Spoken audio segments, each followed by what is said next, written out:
On today's episode of Wrong Side, the Florida Gators are national champions. We dive in right after the game to talk about the Final Four and the national championship game. Alex Ovechkin is your NHL's all-time leading goal scorer. We talk about the moment he broke it, as well as other unbreakable records.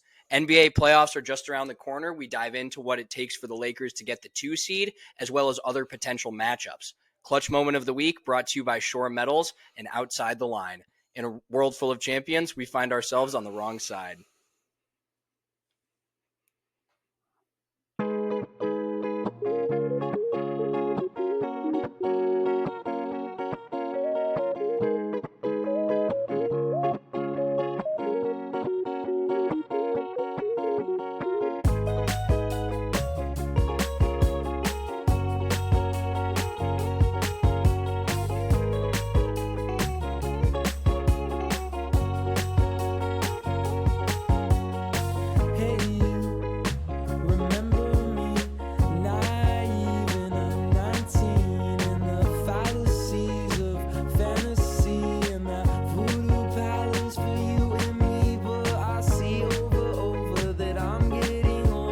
Happy Wrong Side Wednesday, everyone. Today is April 9th, and we have a new national champion winner.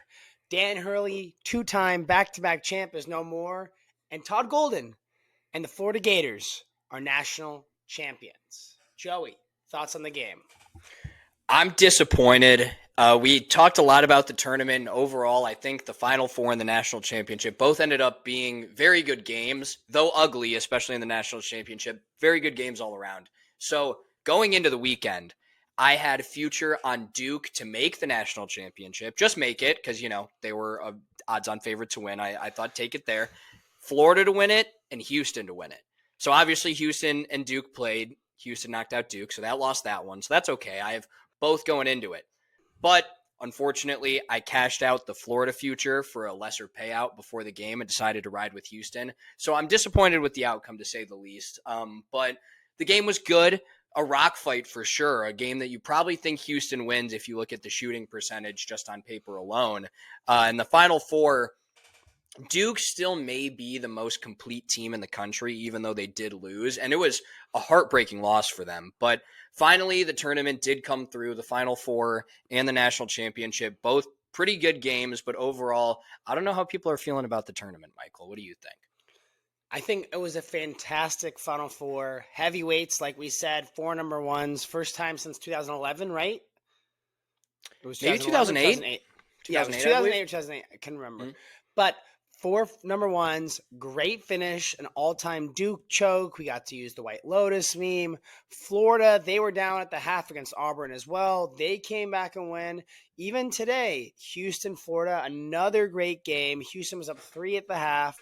Florida wins it, though, by 2. Some questionable plays at the end. A dumb technical foul, in my opinion, by Florida. Not a dumb call. I think it was dumb for them to happen, for them to slam that basketball.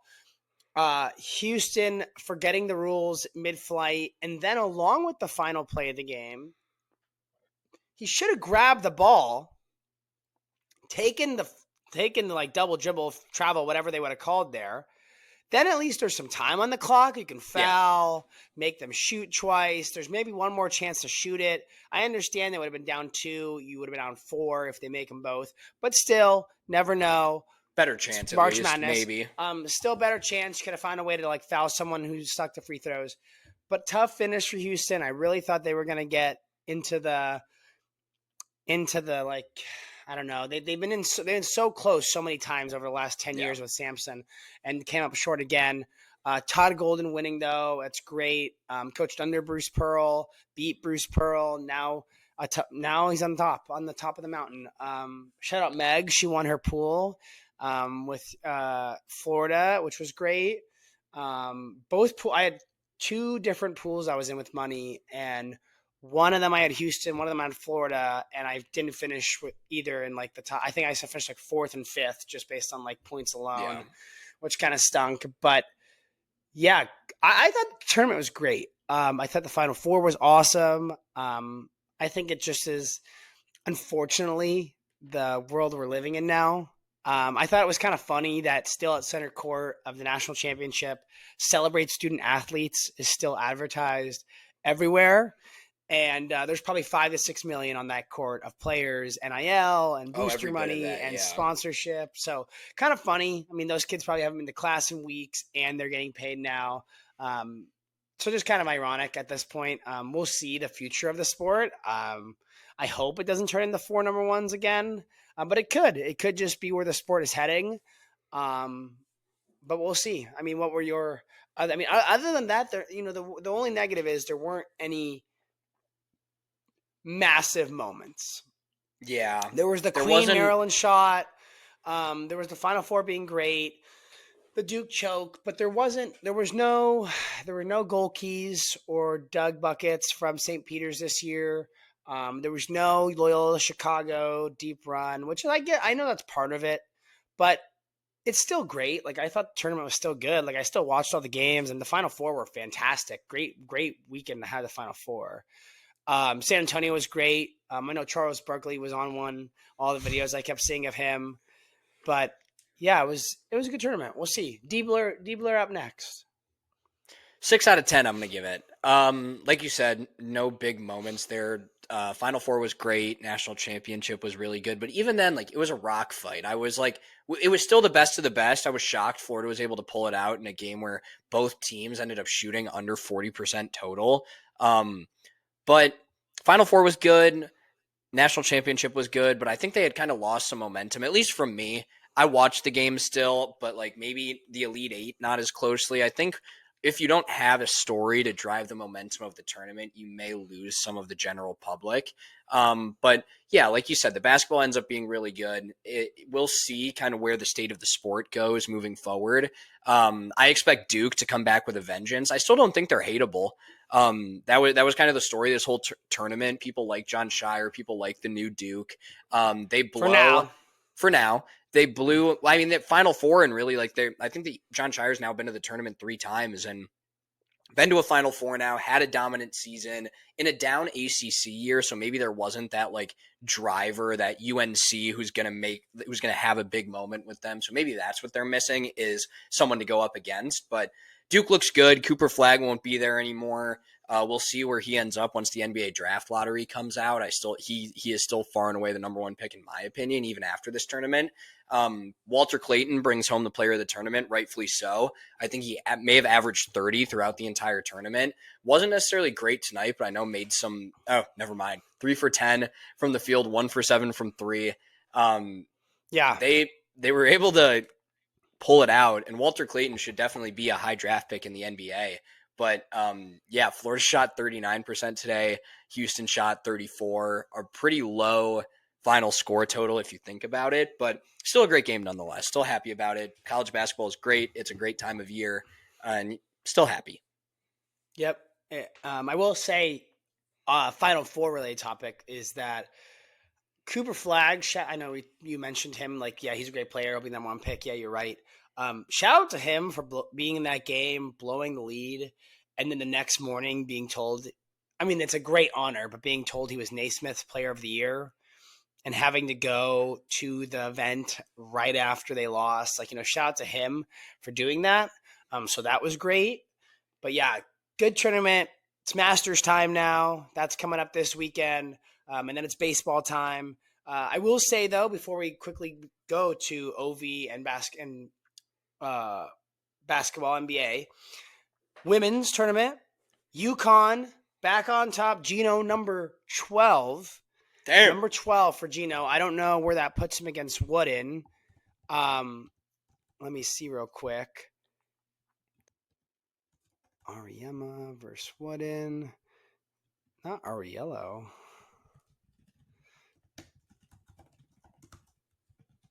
Chips. Let me see. Okay, so here we go.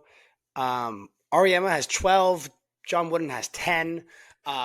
Paige buckets. Maybe can we call her fellow wrong-sider? You could say that. She's a wrong. You could say that Bino and Sophie meeting her before the season.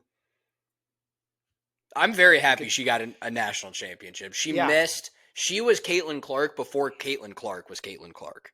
So she honestly was. You respect that?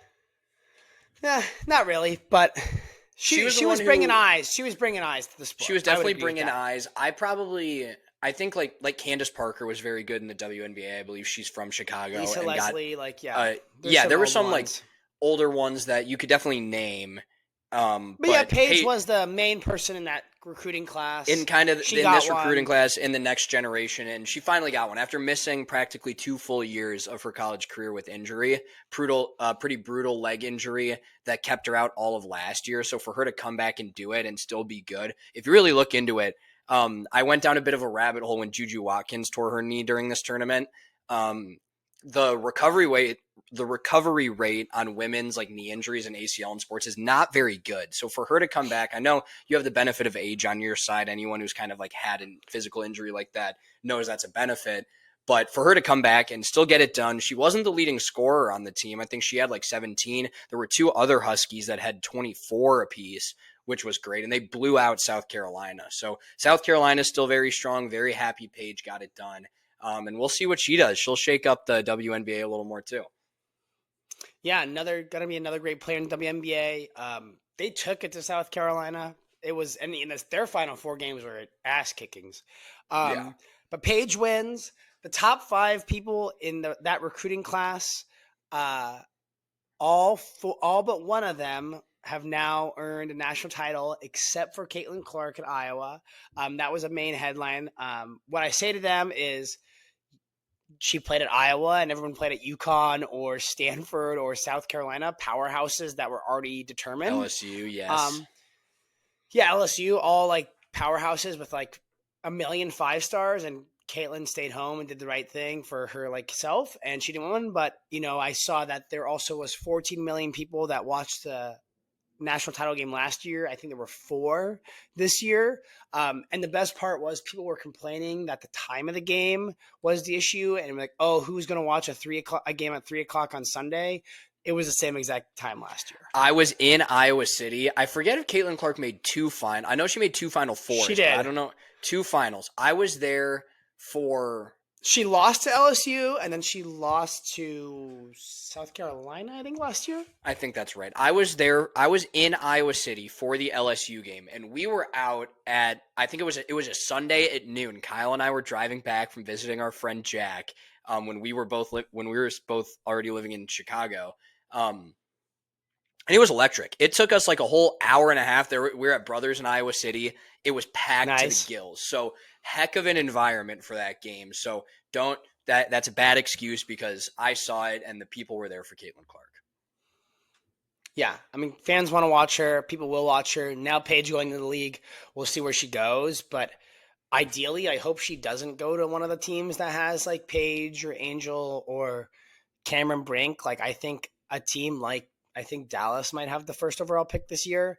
I think that would be great because pair her up with JC Sheldon. Well, yeah, pair her with JC Sheldon, but also like just another city that's gonna have a star player. Like all star players are good. Like even though Wemby's in San Antonio, like that's still a star player in a big city, like a big environment. Like you have players in big cities, like people are gonna enjoy that. So hopefully that goes well. Nico Harrison can't trade her. He probably could if he tries. But yeah, college basketball is great. I am now in the mood to learn everything about the players and forget it by next year. So we're right on track for end of March Madness tournament. And we're in perfect timing as although I did say the Masters in baseball is coming up, we're back to real college sports. Not basketball. Football. Buckeyes. Spring game this week. We can't get into it now. We're going to end it. But apparently the quarterback race is neck and neck. And if you have 2 quarterbacks, you have 0. And I'm not happy about it. We're bad. We're very, very bad. But we will obviously get into the Buckeyes as spring practice heats up. Yeah, Buckeyes. Maybe next week, little Masters recap, little Buckeye recap. We'll see next week. But now we're going to kick it to the rest of the episode and talk about Ovi's record, Unbreakable Records, and a preview at the NBA playoffs. So we're going to kick it to ourselves. All right, that wraps up college basketball with our Natty and Final Four recap. We're now going to kick it over to another record in the sports world. Hockey continues to impress in the news. Alex Ovechkin has broken Wayne Gretzky's record of all-time goals scored, notching number 895 against the Islanders. over this past weekend, and hockey continues to stay winning. So I know we'll talk about Ovechkin a little bit. He's been obviously in the league a very, very long time, so he's a player that I was very familiar with growing up. But we're also going to talk about some other unbreakable records. I say that with air quotes. So, Michael, did you watch the game? What did you think of Ovechkin? He did it as he's been doing it his whole career from the top of the right circle, a little wrist shot. I thought it was fantastic. Hockey continues to stay winning. What did you think? Yeah, it was great. Always big to see like records like that get broken. I feel like that's one of the first ones that. Oh, what happened? Wait, I had to switch. I switched it Oh, to you my other sound so mic much because that still better. sounds good. Yeah, You sound so much better. Yeah, I forgot to check that before. My other mic. I was wondering if it was me. I was like checking while you were talking. I was like checking my mic, checking my. Sorry. Do you want me to start it over, or do you want to just answer? No, that's fine. I'll answer. Okay. Okay. Yeah, no, it was pretty incredible to see a record like that get broken. It's the first one I would say of that significance since LeBron a couple years ago with points. Obviously, Bonds was a long time ago. We weren't like I can kind of remember. I was actually fun fact actually at Barry Bonds tying the record in San Diego. I was there with my parents. But really, the sports world, it's very rare that you can say you were there for that moment or at these big games. Shout out Sam Stein working during that game, so kind of got to be there. Very cool. They're not my clutch moment of the week, but a small clutch moment are the fans that pulled the trigger last minute on $800 to $1,000 tickets, and he actually scored versus like what if he didn't and he had to go to the next game. I always feel like that's always like a big worry on like big record breaking nights. But it was incredible. I watched the game. I was watching live when it happened. I had it on the OV cast, so like it like had the split screen on TNT, and it was like just one camera was following him around, and the other camera was like the full game. Didn't see that. Definitely That's wasn't cool. Like in love. Wasn't in love with that. Like probably should have just watched the full game. Like didn't like love that the best. But I like was watching it. It was awesome. They stopped the game for it felt like way longer than they stopped the game for LeBron. Like it felt like it was like 30, 45 minutes. And that was kind of crazy, but cool moment. Love that Gretzky was there. His wife was there. Ovechkin's mom, scary Russian woman, just like a bunch of people in my family. But very cool. The oldest looking 39-year-old in the world.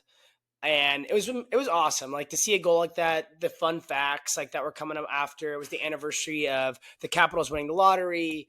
It was, I guess, Gretzky scored 894 against the Islanders, and Ovechkin scored 895, which is cool. Same amount of games, one more goal.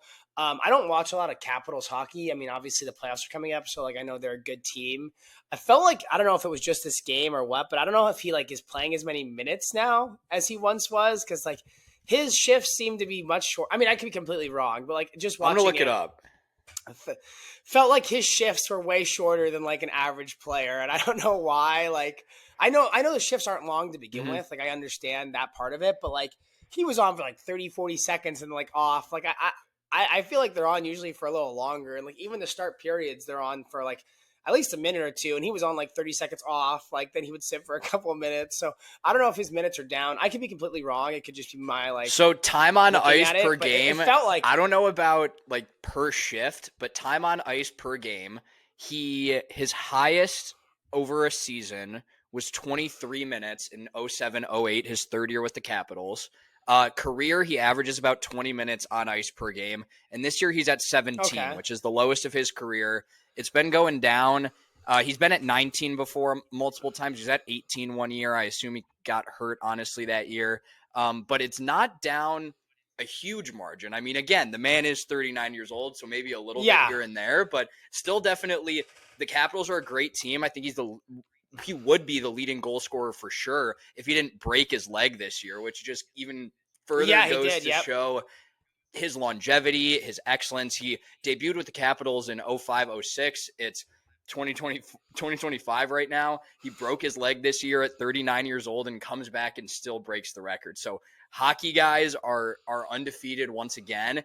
And the highlights, the videos of him when he was younger, just the way that man, it looks like can slam a beer is outstanding. Yeah, it was pretty cool to see all the videos. Like I saw highlights again. I get fun fact again. I guess he scored his first one against the Blue Jackets in Columbus. But it was kind of cool to see that. It was kind of cool to see that all the teams posting their videos, and I don't know if you were watching. I don't know if they showed it. I think I saw it on TNT. It was the OV cast, so I assume it's like the same on the other channel. But like then it was like a congratulations from all the stars, LeBron, Jeter, like guys who have broken like team or like MLB or like league records, Simone Biles, even like Olympic people. Like it was a great cast of like people wishing like congratulations, and then I love that he shouted out the goalie for letting him score, and then apparently that was his like first goal on that goalie. And then today I saw that Budweiser, they're like Budweiser Zero. I don't know if that's a non-alcoholic version of Budweiser or like a low-calorie one. I'd assume not low-calorie because like there are calories. It's got to be like 0% alcohol. Probably. But Budweiser Zero partnered with Ovechkin, and all the goalies who didn't score on him or he didn't score on in his career got like a case of Budweiser Zero to show like that none got behind the net, like got in the net. Okay, so this brings me to a really random story. It is the 0 alcohol, 50 calories. Bud Heavies are much more than that. That would make sense. So that would make more sense. Yeah. I feel like hockey guys, big beer crowd over there. And Jack, my friend Jack, recently, he was going to just like a random gas station to pick up a case of beer because in Illinois, gas stations have beer. I know it's not the same everywhere, but he had to like, or maybe Zins or something, and it was like, oh yeah, if you like spend an extra $1 or something, you get a gift. It's like, what's the gift? And the guy reaches behind the counter and hands him a Heineken Zero. So he hands him just like a free non-alcoholic beer. One singular. Like not in the pack, like super random. But respect, because that's good marketing by Budweiser, but is a non-alcoholic beer, especially to the hockey community, one of the worst like surprise gifts ever. Yeah, maybe for the hockey community, definitely not the best gift, but very like I thought it was kind of like cool marketing. Yeah, I agree. A little like for the point of what they were trying to make, but yeah, I would agree, not real sober crowd, I would say, especially Ovechkin. But very cool.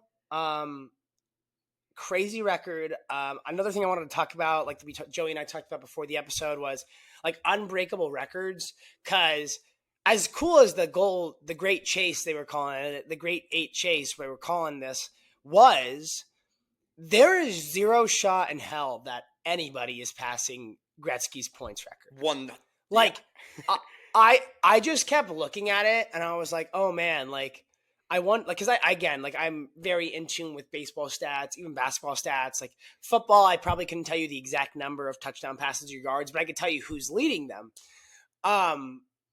I knew Gretzky was leading points, but I didn't know the amount. And I looked it up when I was like, oh, I wonder where he's at, like total points wise.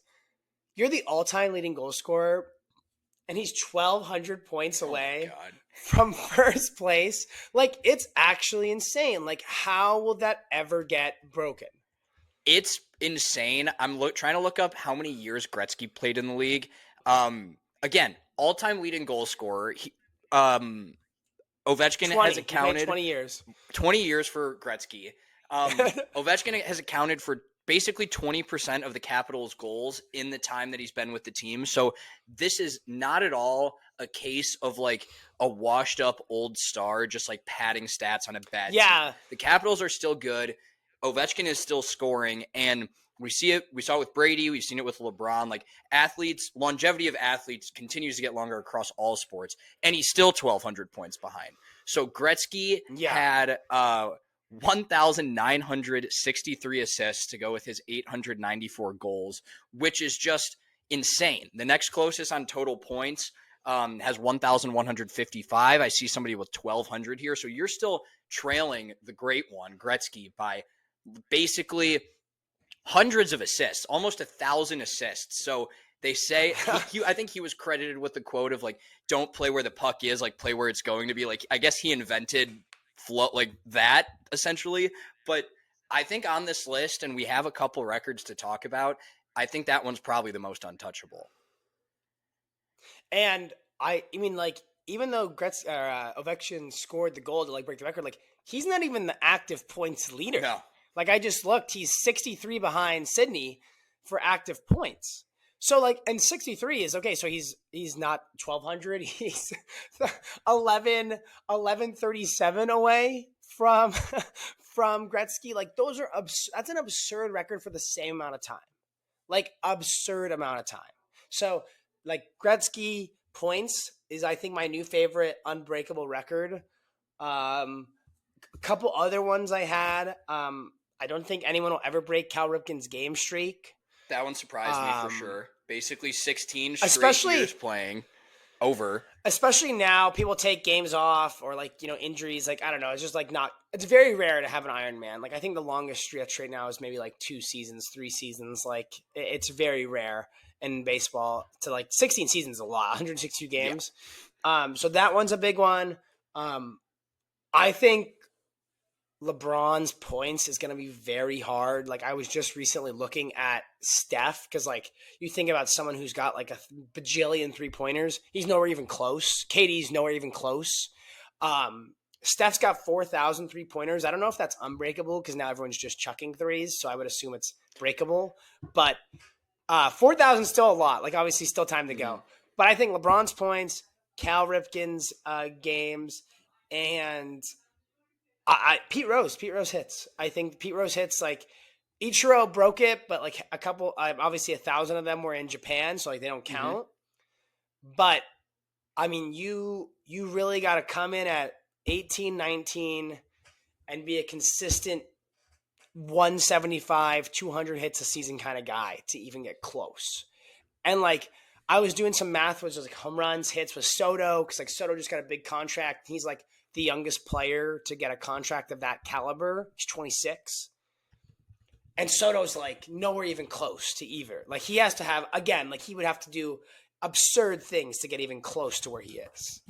So those are my unbreakable records. I had a couple basketball ones. The baseball ones, I had all those as well. They definitely shocked me, but just the significance of it obviously may not hit as hard to me.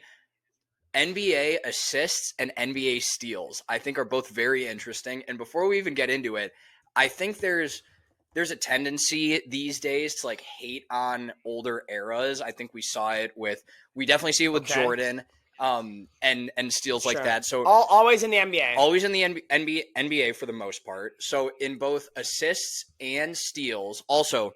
What do we count as an assist? They probably stack the box on steals a little bit as well. Right, but right. John Stockton leads them both. He has 3,265 assists and 15,806. Oh, wow. That 3,000 was steals, 15,000 assists. Chris Paul. Where's like CP3? Second, I was just second in both of them. He's 554 steals behind and like 3,000 assists behind. So I know assists especially are very subjective, and if you go through all the tape, I don't know exactly how the NBA does it, but there's always a lot of narrative and question around it. But to still be that far along, and CP3 has obviously played a long time. I know Stockton played until he was pretty old as well, but that Stockton assist record, I think just in the number, call it what you want, call it a scuffed stat, but I think that one is probably up there as my most unbreakable record as well. And I just thought it was funny that CP3 was 2 in both. Yeah, that's absurd. I just did some quick math. So Pete Rose had 4,256 career hits. Juan Soto has 942 at 26. If he played out his entire contract with the Mets, he has to average 221 hits a season to beat Pete Rose's record. And the most he's ever gotten in a season has been 166. Wow. That's great. I'm just like, because like you kind of have to look at those stats with like age. There's like some age aspect of it and like how they're going to play. Because like even Judge, who, let's see, Bonds, homers. Oh, I got this one. Aaron Judge. He had 73. Bonds peaked at 73 in one season, and then Judge had 62 in 2022. But total, Bonds had 762. Okay, so he had 762.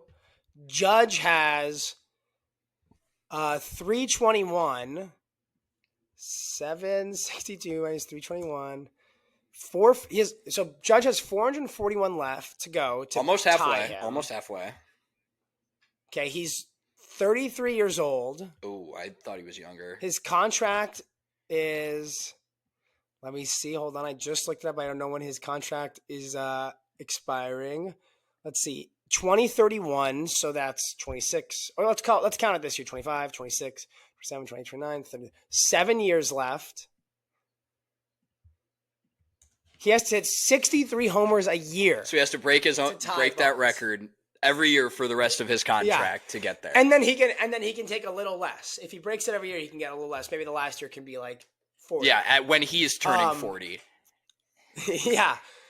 So just absurd records. The coverage was awesome, I thought, by the NHL. Another win for the NHL. Like you keep saying, they're on a heater right now. Unfortunately, it looks like the Blue Jackets aren't going to make the playoffs, which kind of sucks. But playoffs will be fun. But yeah, I'm excited. Good, happy for Ovi, 885. We'll see what he ends at, because like this is great now, but somebody's gonna be doing the math in a couple of weeks. Like, okay, he finished. Let's say this is last year. If he finished at 890, who's the closest? Like, even Crosby's gonna have a long way to go. Oh, definitely. Well, do you think I haven't looked to see if Ovechkin has any intention on retiring this year? If you're in Ovechkin's shoes, I have no idea either. He's won championships. He's won Stanley Cups. I don't know if he has any MVPs or if that award even really matters that much in the NHL. But now he's the all-time leading goal scorer and is nowhere close on total points. Are you continuing to play at 39 years old, or would you retire in this situation at the end of the year? I mean, man, he's coming off a broken leg. They're great. They're still great. Great team still. Yeah, I know. They're still a great team, which is like makes it so tough. Is like I don't know. Like, let me even see what his contract is at. Like, is he a free agent? Like, I don't even know. Okay, so he has one more season left on his contract. Yeah, he'll finish out his contract then. Yeah. He'll finish if it was longer. One more season. If it was longer, it'd be interesting. But I mean, there's no reason it would be longer since he's 39. No, yeah. He did his math. They did the analytics for him. But Ovechkin, great record, 895, right? 895, yep. Or 85. 895. Awesome record, badass celebration, very cool.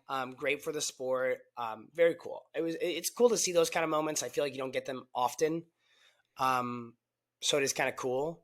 But I was happy I was watching it live and didn't have to see a replay of it. Yeah, definitely a where were you moment in sports. We talked about it. The NHL keeps winning. Playoffs are going to be fun for the NHL. I think we said it last year we were going to get into it. We really didn't. So hopefully we get our eyes on some hockey playoffs this year. But one thing I know we both will be watching, the National Basketball Entertainment Association. Playoffs are right around the corner. Correct. There's a lot of drama in the league right now. I have a lot of details on the matchups. I love playoff basketball. It is some of my favorite times to you get the East Coast game on early. You're going to bed with the West Coast game. It's great ball. So just looking at the matchups, how they stand right now, there's a lot of teams and players I've forgotten about. A lot of matchups I'm excited about. The Lakers are on a heater right now. So you start us off. What do you think about the NBA?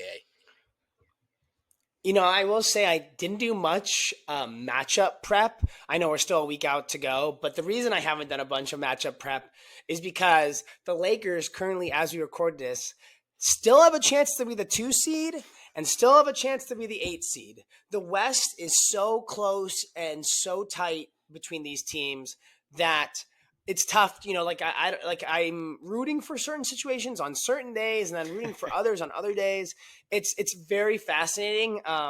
In my honest opinion, all I'm trying to do is avoid Denver any way possible. They own you. They do. But that being said, Lakers kicked the crap out of OKC on Sunday. They're going to play them again tomorrow.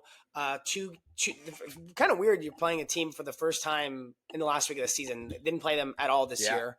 But a lot of good basketball going on in the West. Like I said, the Lakers, what separates the Lakers and the Grizzlies from the 3rd seed to the 8th seed is just 2 games. It's kind of crazy there. Right now, it'd be Lakers-Warriors, which would be an incredible series. The Warriors just beat the Lakers. Lakers have owned them this year. Not owned them, but Lakers have won the season series 3-1 this year. So very fascinating to see how that would work. I think they've only played once, though, with Jimmy, and it was that game they just played last week. So 1-0 with Jimmy versus Luka. Other than that, the 9-10 game is going to be ugly. I think it's going to be like Sacramento versus Dallas to have a chance. Don't be mean to the play-in OKC. games. Don't be mean to the play-in games over here. The perennial, I'm not being mean to the play-in games. Perennial play-in rivalry of Chicago versus Miami is happening in the 9-10 over in the East. And the Hawks are in there too, man. This is brutal down here. But yeah, the West is going to be very fascinating because like I also think that Memphis is a very good team, and Memphis is like Clippers, Warriors, Grizzlies, and T-Wolves, 5 to 8 seeds, all have the same record. Yeah. So a lot can change there. Do you see the? So I don't really know where it's going to shake out. Do you see the Timberwolves is trending down right now, or am I just reading into the Anthony Edwards news too much? I haven't really been paying attention to the basketball, but if you look at all those teams with very close records and just the way Memphis is usually able to be a thorn in your side come playoff time, that's the matchup right now. Again, a lot could change in the next week, but I see like Denver trending upwards, LA definitely trending upwards. I don't know why how is Dallas still in playoff contention? That's crazy to me, but I kind of fear for the Timberwolves. I was very high on them last year, but I don't know what to think right now. Yeah, I definitely think I don't know if they're trending down. They had a nice win against Denver a couple days ago, but it wasn't really like a big win. I know some guys were out. Personally, I think Denver's trending down as well right now. Something is off there. I don't know what, but something is off there. But I know if they find a way to play the Lakers, they'll figure it out pretty quickly. But I think something's trending down in Denver. I think the Grizzlies are trending down. I think the T-Wolves are trending down. I actually think the Grizzlies are playing really good basketball right now. Surprisingly enough, the Clippers have kind of stayed really under the radar. They're 46-32, a couple games back, like gonna have a good matchup against Denver. Other than that, it's a tight West team. The thing is, when you have a team like the Lakers and the Nuggets and the Clippers and the Warriors as 3, 4, 5, 6, in my opinion, like, yeah, those teams will have to play each other. So like 2 will get knocked out if that's the 3, 4, 5, 6. But all 4 of those teams, in my opinion, have much, much, much better veteran experience than OKC and Houston. For sure. And I think that was a conversation we had last year. I saw a stat. And exactly. That was a very similar conversation of like, oh, if you get past Denver, I think you can get past these younger teams. And looking at the West now, from my point of view, like, I also saw the stat, I don't know if you did as well, that like OKC is like 8-12 against like top teams in both conferences. Those teams are where'd it go? It was 8-11 before the Laker game. Denver, Dallas, which doesn't really make sense at this point. Denver, Dallas, Houston, Golden State, Minnesota. So all Western playoff teams. Yeah, so like just something like that is very interesting to me. But I still think OKC plays really well. OKC and Houston, I will say what they lack in veteran experience, they very much so make up in defense. They both play incredible defense. I saw some great videos of Amen Thompson from Houston this week. Obviously, I haven't been watching a lot of Eastern Conference ball, mostly Western Conference ball, because like that's where the Lakers really have more of an impact. But Lakers have 4 games left, and all but one, in my opinion, are very tough. They have to go 2-2 to clinch the 3 seed. They have the Thunder, then the Mavericks, then the Rockets, then the Blazers. So 3 games that are going to be tough. We'll see how those shake out. But then you have someone like Minnesota who has Milwaukee and Memphis, and then they have Brooklyn, Utah. So like 2 games where they're really crappy. So very interesting to see. Golden State has not the toughest schedule either. So very, very interesting to see how it's going to play out in the West. Yeah, definitely. The West has kind of been the show the last couple of years. I know they didn't let Celtics won last year and were really dominated through there, but I think there were definitely multiple series last year that went 7 games in the West.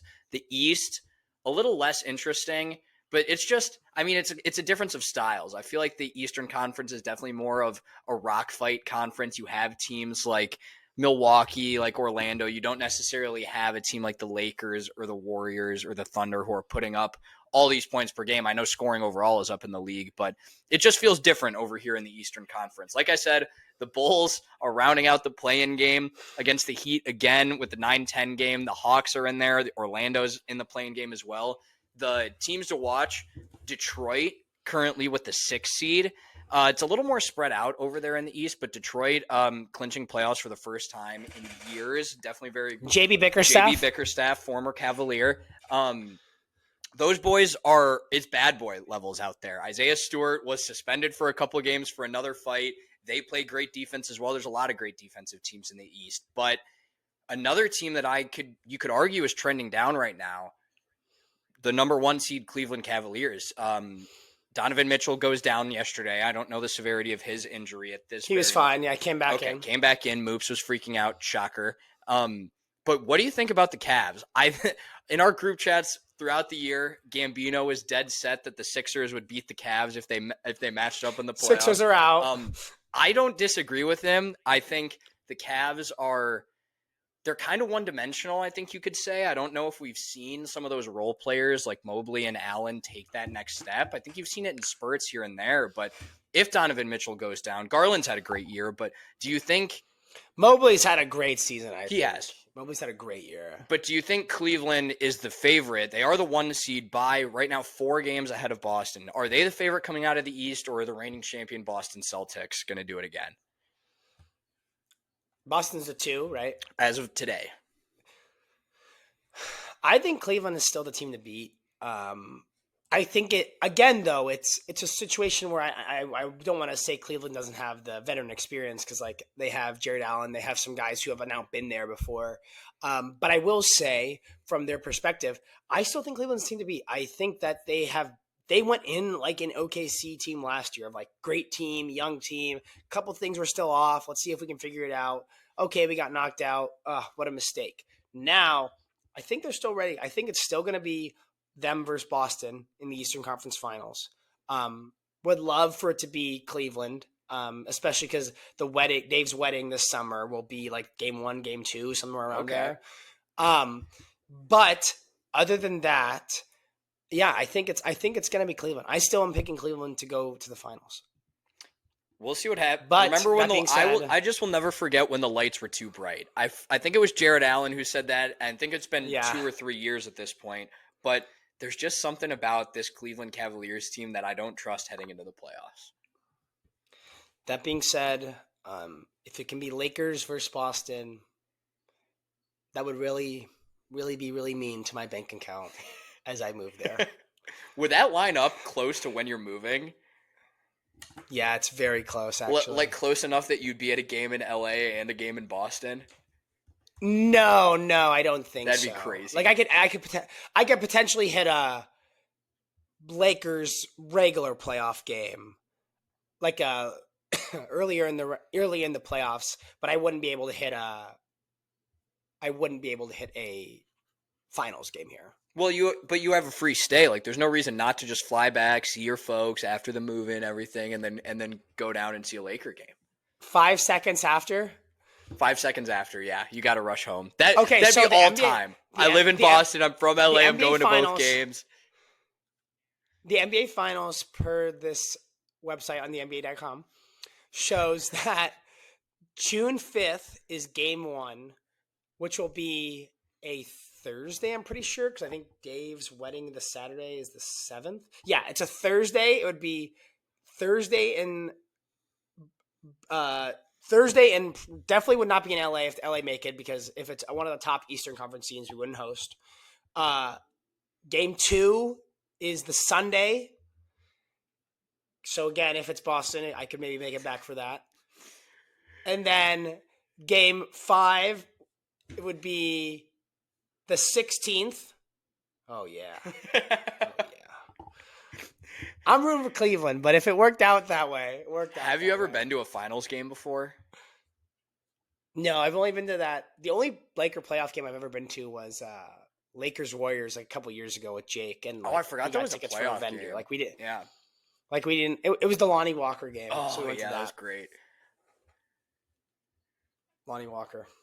But yeah, I think it's gonna be very fascinating. Obviously, next week we'll be diving into more of a breakdown because, like I said, like I know what's going on these Western Conference teams, but it's tough to say like, oh, I think the Lakers are gonna beat Denver, for example, when I don't know if it's even gonna be Denver tomorrow. Like the Western Conference has been flying by the day, and it's kind of crazy to see that. So I will say versus the Eastern Conference, I think there's a little more disparity.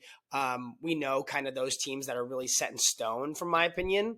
But other than that, like I know towards the middle, it's a little close. Pacers, Bucks, Pistons can kind of move around a little, but other than that, like 1, 2, 3 are pretty much set. 7, 8, 9, 10 are set. It's really 5, 4, 5, 6, and maybe it'll be. It sucks though. Chicago you should go to the playing game. Fuck no. So I said this a couple weeks. They're hosting. I know they're hosting. I said this a couple weeks ago. Well, as of now they're hosting. Who knows what happens in the play-in race? I said a couple weeks ago. Oh, you get a warm-up game against the Heat on Wednesday. Before the play-in game?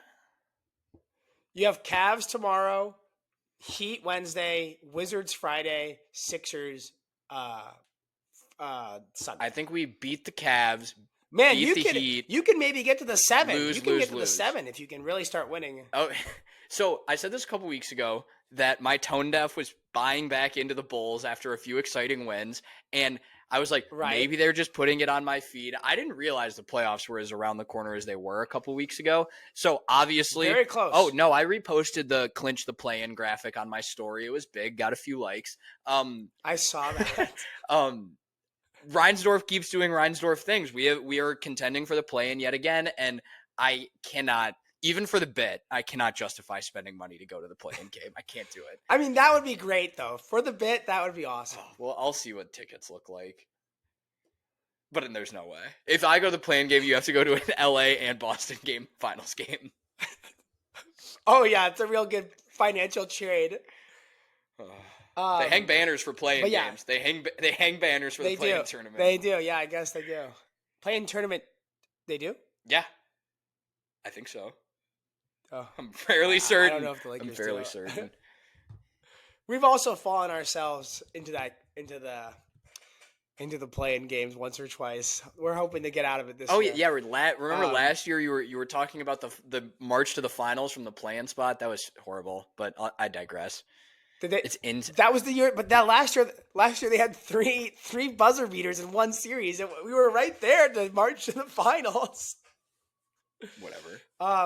But NBA, pretty good setup right now. Very excited talking next week. I'll be in full Laker force, but very excited. NBA's going. Oh, we got a goal. Records are made to be broken. Very exciting time in sports. We have a new natty champion that we've talked about already. Now we're going to do a quick ad read and kick it to our clutch moment of the week.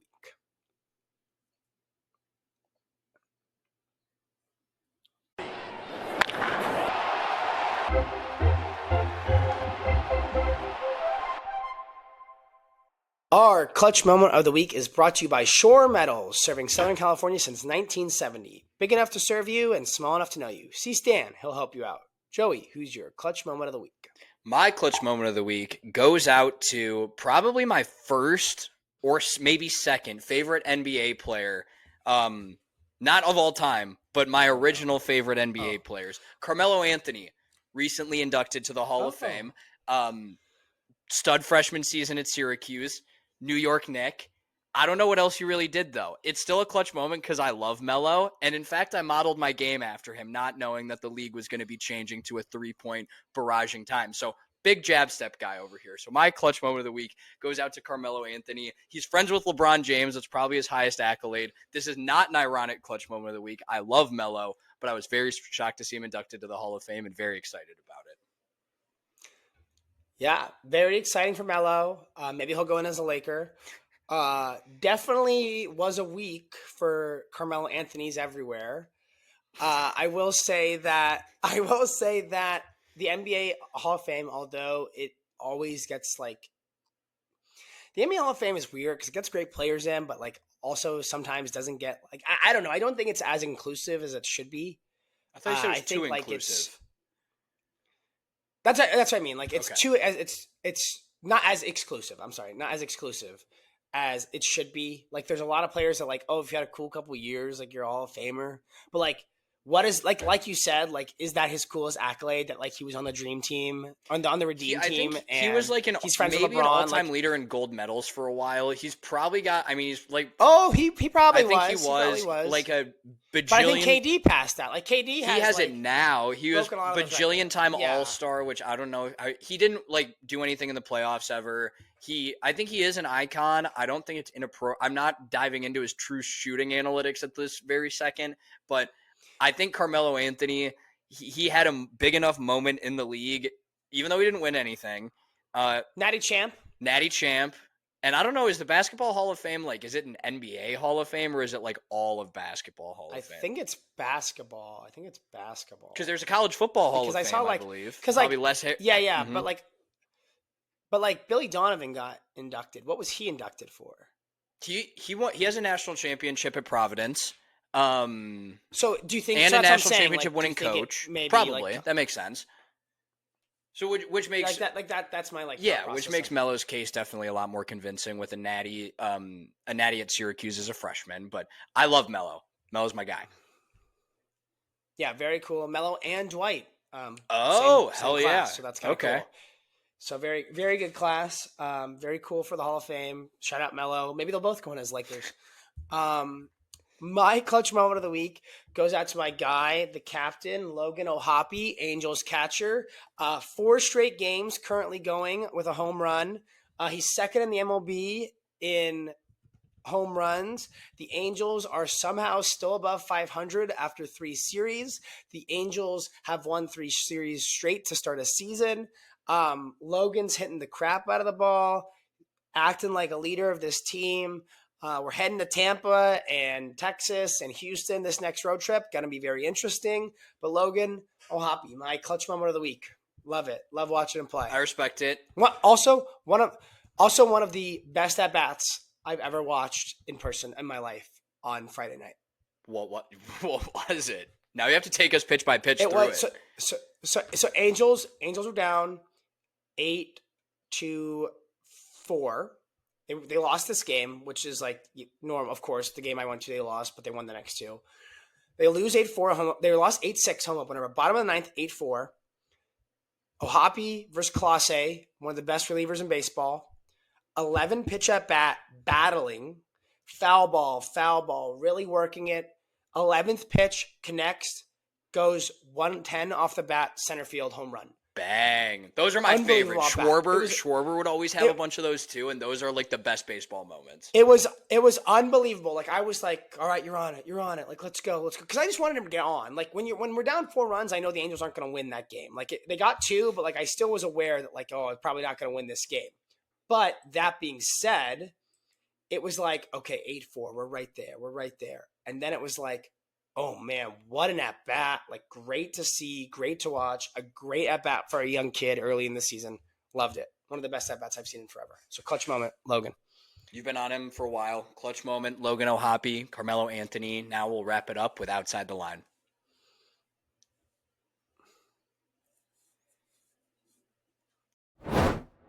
All right, wrapping it up with Outside the Line and starting out with Tone Deaf Person of the Week. Michael, who do you got?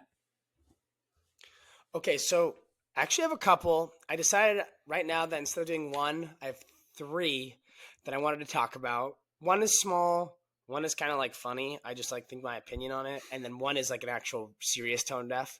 Okay, funny, stupid tone deaf. Dodger fans last week. Last week was Shohei Ohtani MVP bobblehead night. First 40,000 get a bobblehead. And 11 o'clock came around. People were already lined up. Game wasn't until 5:30. Gates didn't open until 3:30. Okay, 11 o'clock. People lined up outside the stadium. Chavez Ravine was packed. Whatever. People missing work, go to work. Unbelievable. Hour before they open gates, they announce lucky day or something, whatever they said. They were the Dodgers are announcing that not only 40,000, the first, because some giveaways are first 40,000. That's very common. Instead of first 40,000 getting the bobblehead, everybody in attendance was going to get one. So they waited all day for nothing. Tone deaf employees, people that do that. Also, I'll even shoot a fire at the Angels. Friday, they had this whole red carpet thing on Friday. It started at 11, packed. Nobody at work. Go to work. It's the Angels. Go to work. 4 giveaways that are typically in the 40,000 range, is that a difficult one to make? I know you live close to Angel Stadium, And like Sure. right now, I live very close to Wrigley. But for the average fan who may be driving an hour in, is 40,000 hard to get a giveaway on? Like, is it hard to get in line fast enough? 40,000. 40,000, I don't think so. I would say no, even if you're coming from a little further. Also, a couple of factors. How good's your team? Who are they playing? How good's the giveaway? More common, though, I would say the real common number is 20 to 25,000. That's when it's like 50-50 All right. if you're going to get it, if you're not there in time. So I think it varies based on announcement. Second Tone Deaf, there were a couple of funny extra clips I saw later in the week, but the GQ magazine interview with Livy and Paul Skeens felt like they didn't even know each other. Felt super like weird. It was like a super weird Instagram relationship, but super weird. Very strange. Thought it was very strange. Maybe I think I was maybe tone deaf the way I was watching it, but like felt like they didn't know anything about each other. Bad questions, Super maybe. like looking. I don't know, but like felt like they were like, "What's this question?" They're like, "Wrong," and it was like, "Okay, like what about this question?" The other person was wrong. So, and Livy giving a sus camera look. Super which is like, sus we had fun camera. after. Super sus camera. Shout out look. Paul Skeens. Dude's a stud. That's why he's the GOAT. Yeah. And then my real tone deaf, I know those two are also very detailed, but my real tone deaf is fan opinions. I'll give two examples. Says the guy with a podcast. No. But no, here's the thing. Like, you're right, says the guy with the podcast. I'm very anti, like, oh my God, like some people say the dumbest stuff. But like, I just will say that to you. I'm not going to like attack someone online because they're like, oh, the Angels are the best team ever. Like, I know they're not the best team ever. I'm going to say, man, that person's so dumb, but I'm not going to get in a full-fledged argument. I've been seeing so many people like state their opinions on the Angels. Obviously, that's just because my team, I follow them. And people like attack them for their opinions. Like, you're so wrong. You shouldn't be allowed to speak. All this stuff. And I'm like, whoa. If you're going to be on a platform that's allowing so many dumb people to speak their words, they get to speak up.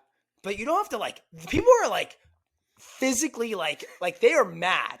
Like, you are such a dumb idiot, dumb fucking idiot, like all this stuff. Like, people like calling out each other's addresses, their weight, their appearance. And I'm like, whoa, like, I hate to break it to this person who was like attacking him. I'm like, but that person's right. Like, the Angels, like what they were saying about the Angels, like they're right. They just have a more realistic opinion. Yeah. Then outside of sports, White Lotus finale was yesterday. We don't have to get into it because I don't really want to. That was also tone deaf, the finale. But people said something. Oh, you're so brain rot. You expect people this to happen. People did that a lot with Severance too. Like, you don't see the show like this? Oh my gosh. Yeah, no, like there's 500 ways to see things. The White Lotus finale was terrible. Barely anything got answered. The deaths were terrible. Like, people had a right to get mad because if you're gonna, just like Severance is very built on a show where they say everything is done specifically, everything is done for one reason, like everything's done for a reason. White Lotus is very similar to that. Don't get mad when something they did earlier has no point. 2-3 things had no point earlier in the season. So it was like, you can't say you're that kind of show when you're not going to back it up. So those are all my tone deafs. Those are good tone deafs. The Livy and Physical attack. Physical attack is bad, but also, do you remember the dark days between November 24th, 2024 and whenever that first playoff game was for the Ohio State Buckeyes? Those were dark days on Twitter. I kind of blurred it out. I think that was the start. That's probably why I ended up having heart issues. That whole just like couple month period is what I'm going to blame it on. But those are good tone deafs. Yeah, you don't even have to blame it on like the play. I don't even think the playoff run would cause the heart issues. I think the issues were like that Sunday, D-Day that Sunday till the kickoff of Tennessee. That may have caused. Yes, that's what I'm saying. Issues. I don't know what I did in those. It's too much Twitter. Anyways, those were good. Okay, yeah, those are mine though. My tone deaf, we're circling it back here. My clutch moment of the week went out to my guy, Carmelo Anthony. Tone deaf also includes Carmelo Anthony. Since the year 2014, Carmelo Anthony, the basketball player, has played more NBA games, 470, than Joel Embiid, 452. Joel Embiid, he's it. missed multiple years when he was younger with injuries. I think it took him into his third season to actually get on the floor. Hasn't been on the floor this year. Things are bad in Philly. I still thought they were going to make the playoffs. I've been riding with these this Philly team for years because of when I lived with Bino. He made us watch summer league games. So Isaiah Joe over there cooking on the Thunder right now. He was a summer league Sixers player, so that's where my original ball knowledge comes from. So I want the Sixers to be good. I think Joel Embiid is amazing, number 4 all time in points per game. If you don't know, but he can't stay on the floor. It's brutal. I think the process should have ended years ago, and it's very, very tone deaf all the way around. Sixers missing the playoffs. NBA is better when the Sixers are in the playoffs. Joel Embiid, figure it out. Philadelphia, figure it out. Not fact checking you, just gonna agree it's true because I believe it. So Me too. Fact. Same. Fact. CNN ticker. Fact. Yeah. I mean, it's some absurd stat. Unbelievable that he's like that. Maybe they'll get Cooper Flag. Maybe they'll get him. They can't get the Bulls should have Cooper Flag. Cooper Flag should go to Chicago. Sixers fucked it all up already. They've had like 6 number 1 overall picks in the last 10 years. But you got Bedard, so you are on a first pick. And Caleb. ban. No. The Hawks did their time already. Oh yeah. We need the 3rd number 1 pick. Well, we need the more Hawks number 1 picks. To mess up? No, we're not. We're doing good so far on number 1 picks. Bedard is. I actually don't know. He's good. I hear Bedard's not as good. I mean, the Hawks are bad. It's a team sport, Michael. We're not. Yeah, team sport. You're right. When they're in the playoffs 3 years from now, we'll be talking NHL playoffs when the Blackhawks are back in the playoffs. It's the most electric environment in Chicago. Great point. Great point. Coming off of Bears 2026 here we go. Super Bowl win. Wrapping up though, right side, wrong side. What do you got? Okay. Right side. So we're making silver lining here. There's been 3 people on my work team that are leaving within like the last month. So I'm pretty new. A lot of people on our team are pretty new. And now a lot of the more seasoned people are just up and gone. So I'm getting an opportunity to really take on some additional work. And I'm very much looking forward to it and seem to be impressing those people above me. So my right side is stepping up to the plate and seeming to be doing a good job so far. Love that. Wrong side? Wrong side in a very different tone. My Instagram Reels page has turned into MLB The Show, LeBron singing edits, and shout out Brian Park. I saw one he posted today. Oh, very good. I'll have to check it out. TikTok. But the final thing that I keep seeing is Reels from the Minecraft movie. And I hate to say it, I'm intrigued. I am intrigued. I don't get what any of the slang is. Jack Black, Jason Momoa. Jack Black seems like he should be in this movie. Why the hell is Jason Momoa doing this? The slang makes no sense to me. I'm officially old. I've known that for a long time because Maddie comes home from high school talking in slang that I don't know. But it looks hilarious and looks like a theater experience that you may need to attend. Not to seriously watch the movie, but there's riots. There's people on other people's shoulders. And throwing popcorn. And wrong side is I might be in on this.